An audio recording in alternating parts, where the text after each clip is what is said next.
What is up, everybody? It is Jello, the casual card gamer, back at it again with another Yu-Gi-Oh video. Today, we're going to be doing a little something different. Little something that's different from the regular booster box openings or tin openings. Today, we're going to be doing the what is your favorite Yu-Gi-Oh monster list. So I got the idea from JC Theater YGO. He's another Yu-Gi tuber, and I watched his video and I commented on it. I want to make one too, and he said you should probably make one too because you know it's free content. And I thought to myself, yeah, any video that I can make that doesn't require me to go out and buy a ton of boosters will probably be a lot better for my wallet. But I'm still gonna be doing those. But today we're gonna go this list. So this is a little disclaimer for today's list. I am not very well versed in the abilities of a very big chunk of Yu-Gi-Oh cards nowadays. I only started reading into Yu-Gi-Oh again maybe 2 or 3 months ago, and most of, I'd say, the first few weeks was only on speed duel cards. And I didn't start opening up regular boosters and reading into normal cards or watching other videos based on modern cards until maybe about a month. And I haven't played Yu-Gi-Oh in any capacity since 2009. So there's a huge chunk of cards that I probably would have missed and would have chosen another card that, you know, isn't as good and said, oh, this card's really good. And then somebody else would have said, oh, this card, there's another card that does this, but even better, and blah, blah, blah. So I just want to preface this entire list by saying that I chose these cards based on how the art spoke to me as someone who, of course, looks at it and would be choosing to play one of these decks, or playing these cards, or wanting to collect these cards at all. Other than that, I chose it based on whether or not they had any memories attached to the card. Before we start, please do not forget to like, subscribe, leave your comments, follow me on Twitter for daily ramblings about, I don't know, about anything. And please, if you like the content, don't forget to tell your friends if you think that they'll like it, because it really helps out the growth of the channel. And it's still pretty new, so it'd be every view counts, every subscriber, every like really counts to not just building the channel, but you know, building the confidence to do this kind of content. Anyway, let us start this list. So the first category is Link, and the Link monster that I chose for this list is Crusadia Magius. Now, why Crusadia Magius? Well, one of the first Link monsters I've ever owned. If you watched one of my previous videos, is actually, I think it's the first holo I pulled from one of the Cybernetic Horizon boosters that I opened. But other than that, one thing that I look for in a card's art, regardless of the game, is that I want the art, I want the monster, the unit, or whatever you want to call it, to feel like it's alive.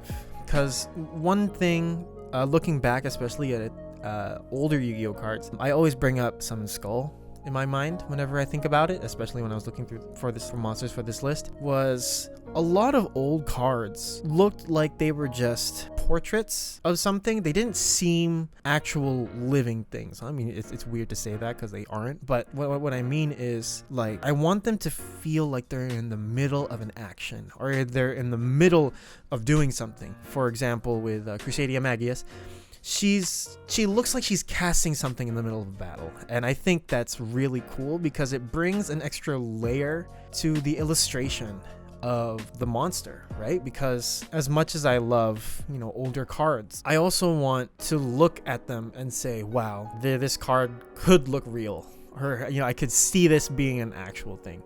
And that is why I chose Crusadia Magius, because the pose is dynamic. Even though she's tiny, it feels like the motion that she's doing has some kind of impact. It's like she looks big, even though she's tiny. If that made any sense.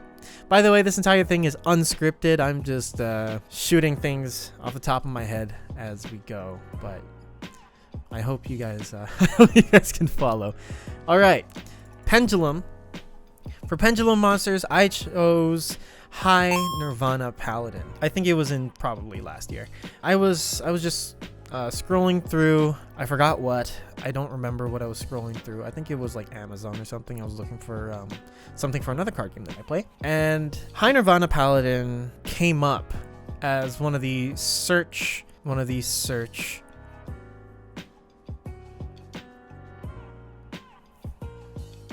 options, not options, but one of the items that it just came up. And I looked at it and I said, wow, this card looks really, well, one, complicated because it has such a long effect.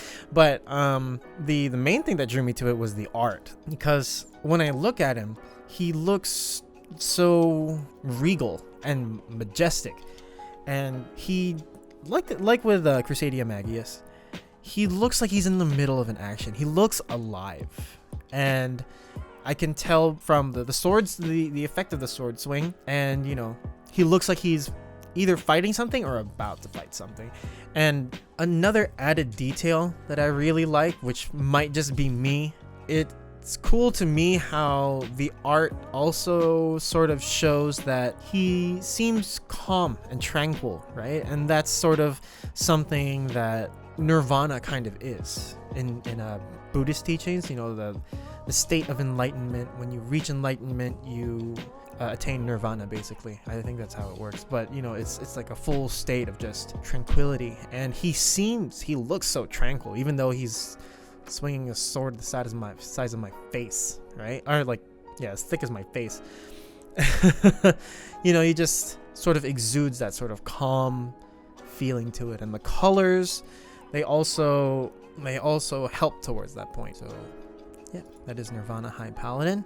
Next we have Xyz. So for Xyz, it was a little hard for me just because there were like a couple that I wanted to choose, but I went with Dingirsu, the Orchest of the Evening Star. I was actually going to go with something else, but I had to double check that I really wanted to use the other monster in the video, and I ended up going with Dingirsu because when I looked at him the second time around, I noticed that he's huge.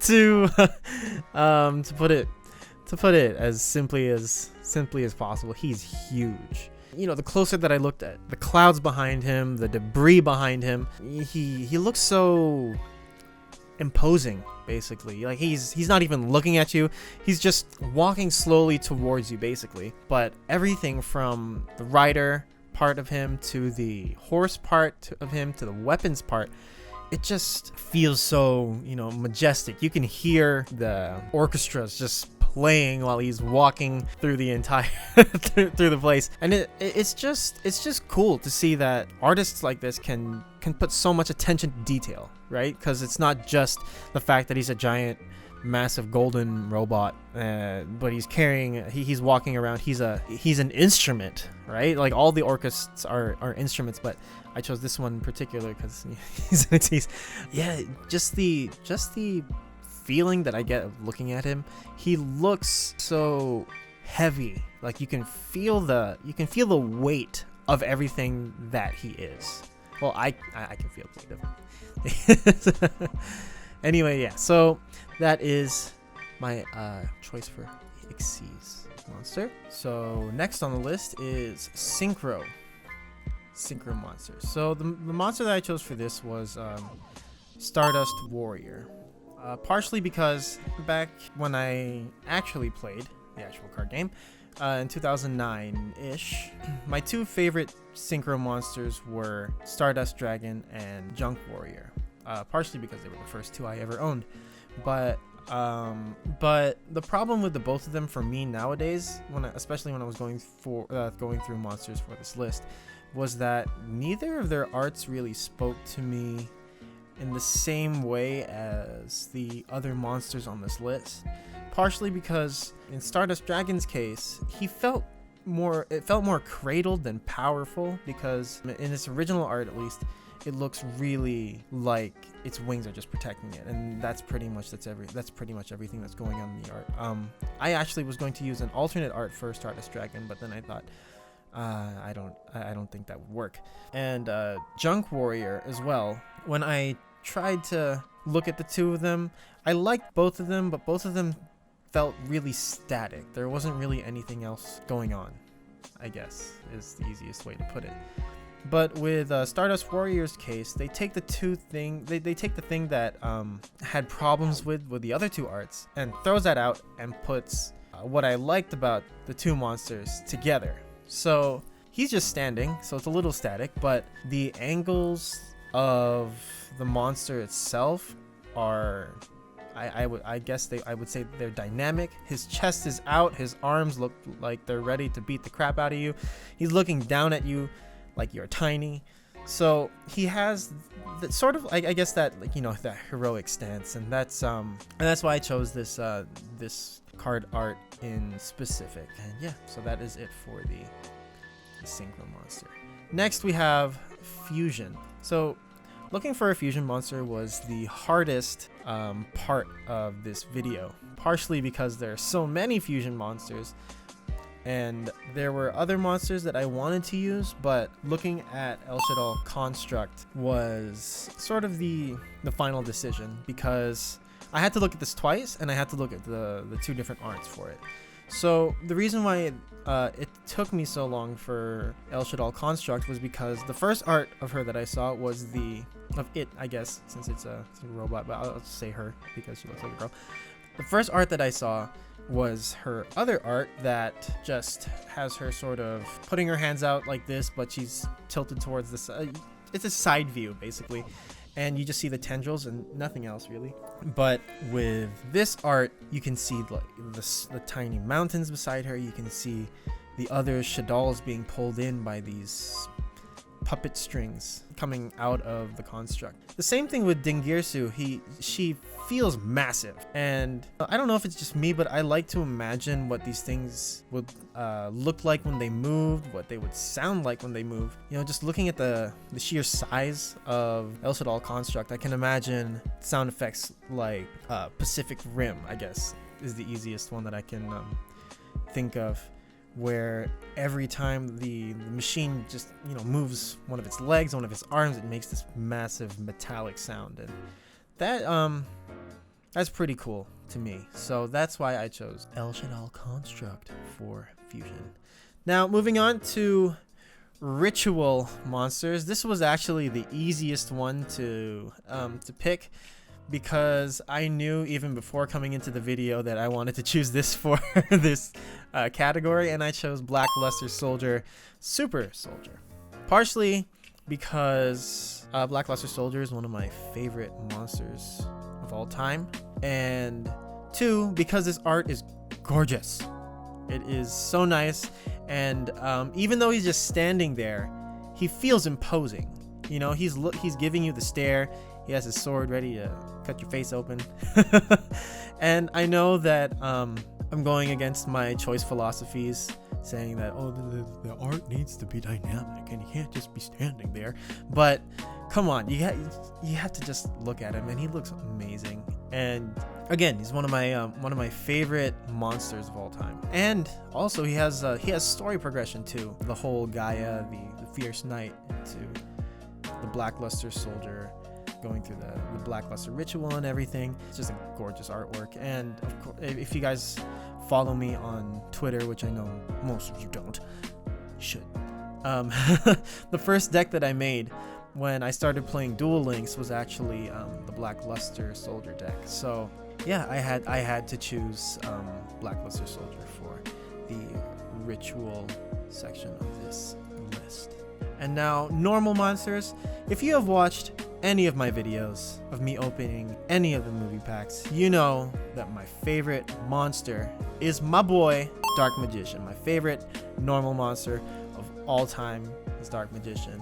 This art in specific, because, you know, he fits the whole, you know, Dark Magician vibe a lot more this way, because, you know, the darker colors. Yeah, that's pretty much it. The reason I chose Dark Magician is because back when I was a kid, I first started watching Yu-Gi-Oh before finding out there was an actual card game, because I was really young. And I remember asking my grandparents if they could buy me cards, and they said sure. They didn't really know what to buy. So one day they came home and they actually bought me the Yu-Gi starter deck. And of course, Dark Magician was on the front. The original art of Dark Magician is actually my second favorite art. All the other arts are like, they're good, but there's just always something that irks me about them. But anyway, this Dark Magician, he looks like he's about to smack you with some dark magic. And he's from the Dark Side of Dimensions movie, which I loved because it made me feel like my childhood had come full circle. So yeah, that is the normal monster. And next is the Gemini monster. So I chose the Meteor Dragon Red Eyes Impact Dragon. And why? Because he looks like he's falling out of the sky in the Naruto running pose, and he looks like he's gonna make you explode, and he looks like he's smiling while he's doing it. That's pretty much it. There's no other reason why. It just looks so badass. You can feel the velocity. There are other rocks flying down with him, the streak lines, the burning up around him it all adds to the speed at which it's going. Yeah. That is my Gemini choice. And next we have Effect Monster. So this one was hard because there are so many effect monsters in the game, and I didn't know what to do. So I just went through the binder and I saw this card, Ikalos, the Dream Mirror Mara. I know that I'm sort of going against my my choice philosophies again. She is just posing with the scythe and doesn't really feel like she's doing anything else other than that. But what this card art makes up for it in is the mirror itself. You feel the juxtaposition of the monster in this card art and the monster on the other side of the mirror, and it's just the fact that it's dark and then light in just one part of the card art. It's just something that speaks to me. I like it when there's more than one thing to look at in a card art, and yeah, that mirror is partially why. And I just like scythes. I think scythes are so cool, especially when they're in the anime. They always find a way to do something really cool with them. So yeah, that is the effect monster. And next we have Toon monsters. So I chose Red Eyes Toon Dragon for this because I love Red Eyes Black Dragon. And his Toon version doesn't look that much different from the normal version of him. When I look at Blue Eyes Toon Dragon, I understand it has to look exaggerated and everything, but he felt a little too squishy, way too round. And I know that it's an old card, it's like one of the older cards, but I just like the direction that they took with Red Eyes. They didn't make him all, marshmallowy or anything. They just shrunk his body, made his eyes bigger. But they kept him as pointy and sharp as the normal one is. I also like the background, even though it's just, blurred out fire. It really does contrast with the actual monster in the card, and, it accentuates it more. So, yeah, that's pretty much it. Next monster we have on the list is Spirit Monsters, and I chose Amaterasu for Spirit Monsters because not so much the art, even though I love the art, it looks amazing, but I chose it more because her ability in the game matches her persona. I guess I'd say persona, or the way that she acts in her mythology. In Japanese mythology, she has the ability to, I don't know the exact ability, but she goes into face down defense position, and basically blows stuff up. And in her mythology story, Amaterasu is tricked by somebody, and in reaction to that, she hides herself away in a cave and closes off the exit, and she's the goddess of the sun. So what happens is, all the heavens and the earth, they all go without sun, and it throws everything into chaos, basically. It's just cool for me, and I think it's really good card design. Cards that have mythological bases to reflect those bases in the card. And of course, her art is so nice. Like you can't do it. You can't do anything about it. She's just standing there, yeah, but she just looks so majestic. She looks so calm and welcoming, even though she could probably kill you. So yeah, that is my pick for spirit monsters. Next, union monsters. I did not go very far down the list. I went straight to Machina Peacekeeper, because look at it, it's so cute. Can you imagine having one of these rolling around your house? I want one. I wanted one when I saw it for the first time. I'm like, this is going into the list. And that's pretty much it. There was no other reason. I didn't even bother to look at the ability. Probably does something useful, but you know what? If I were to get one of these rolling around my house, that'd be perfect. I'd love one. Next, down to the last 3 monsters of the list, we have Noble Maneater Bug. Now, I love Maneater Bug. Back when I was a kid, I used to mess with my friends and my cousins all the time with this card. But when I saw Noble Maneater Bug, I just said yes. Even though he is impractical to use in a normal game. Look at him. He's patiently waiting. Look at that. How many times have you seen, you know, something that's ready to kill you with its hands just together? Like, yes, I'm waiting for you to flip me over so I can kill you. That's that's pretty much it. The monsters near the end of the list get the shortest descriptions. All right, so for the second last monster on this list, I chose Shiranui Spectre Sword. Now, this one is partially because of the art and partially from what I think is Japanese mythology or folklore, where there are some samurai or some swordsmen who become so attached to their sword that their spirit becomes imbued into the sword after they die, and they just become these possessed swords. I've actually played a game where you use possessed swords called Obora Muramasa, and I love that game. It was the first game I ever got from my Vita back then. Besides that, the whole archetype design of the Shiranui cards really draws me in because I like the whole Japanese aesthetic in general. The fact that they take one sword, it's basically one sword and then a bunch of different users using that one sword. That's really cool to me. And this thing is constantly kicking my ass in Duel Links, and kicking other people's asses in Duel Links whenever I watch replays of it. And so, yeah, that's pretty much it. Shiranui Spectre Sword. Now for my overall favorite card, I chose Kagemusha of the Blue Flame. Now, I chose this card partially because of sentimental value towards it, and also partially because of the story behind it. If you've heard of Gunsblazing, you probably have if you're at this tiny little channel.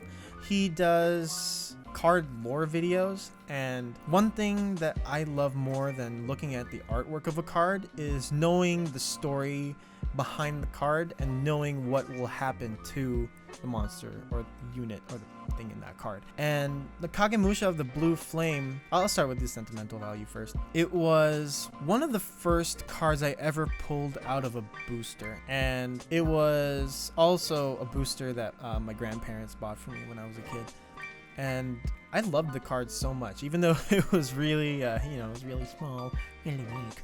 Just the fact that it was the first card, or one of the first cards that I had ever seen pulling out of a booster. I had never used it, but I had always had one, whether it was physical or, in one of the PSP games. I always had one. It would always just remind me of my grandparents. Same thing with Dark Magician. It has that sort of emotional attachment to it for me. And the second half of the reason why I chose this card is because of the whole story with the Kagemusha of the Blue Flame mixing into the story and lore of the 6 samurai. I'm not gonna go into too much detail of it because Gunsblazing does such a good job. I'll leave a link to that video and his channel in the description if you haven't already seen it, and I'll also leave a card up there going straight to the video. But yeah, just to see where he starts off as a body double for somebody else into somebody that basically, I'm not gonna ruin the story if you haven't already heard about it. But yeah, this is my overall favorite card. And seeing this card evolve into what it does gave me the same feeling that I got when I watched Dark Side of Dimensions.